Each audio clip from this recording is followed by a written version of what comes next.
Hello' everyone, আপোনালোকে ৰাসবাৰ ক'ত চালে? ময়ো চালোঁ এইবাৰ লেঙাকুৰত চালোঁ। এইবাৰ তাত প্ৰথম চাইছোঁ ৰাস, আগতে বাৰু তেনেকৈ চোৱা নাই আৰু বেছি দিন হোৱাও নাই তাত হ'বলৈ বাৰু ৩-৪ বছৰমানহে হৈছে তাত হ'বলৈ। আৰু প্ৰথমতে গোঁসাইখিনি চাই লওঁ ন, ধুনীয়াকৈ বনাই থোৱা মূৰ্তিবোৰ, এইবোৰ চাবলৈতো বহুত ভাল লাগে ন। সকলো ঠাইতে মানে বেলেগ ধৰণৰকৈ প্ৰদৰ্শন কৰে, চাই ভাল লাগে। নতুন হিচাপে ভালেই কৰিছে, ভাল লাগিছে চাই। এটা ধুনীয়া পৰিৱেশ, চাই খুবেই ভাল লাগিছে মানে। এইবোৰ চাবলৈ মানে যিয়ে নহওক, পূজাতকৈ ৰাসত মূৰ্তিবোৰৰ কাৰণে চাই বেছি ভাল লাগে। গোটেইখিনি মূৰ্তি এফালৰ পৰা চাই গ'লোঁ প্ৰথমতে। আপোনালোকেও চাওকচোন এবাৰ।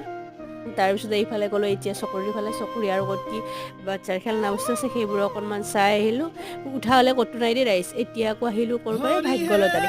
মই কিন্তু নাকাটিলোঁ, কাৰণটো হ'লকে মোৰ ভাগ্যখন বা কি আছে, কাটিমহে নাপাম, মনটো বেয়া লাগে। সেইবোৰ 20 টকা হ'লেও কিন্তু মই নাকাটিলোঁ। বহুতে কাটিলে, মোৰ আগতে পালেও কিন্তু মুৰ্গী পাইছে।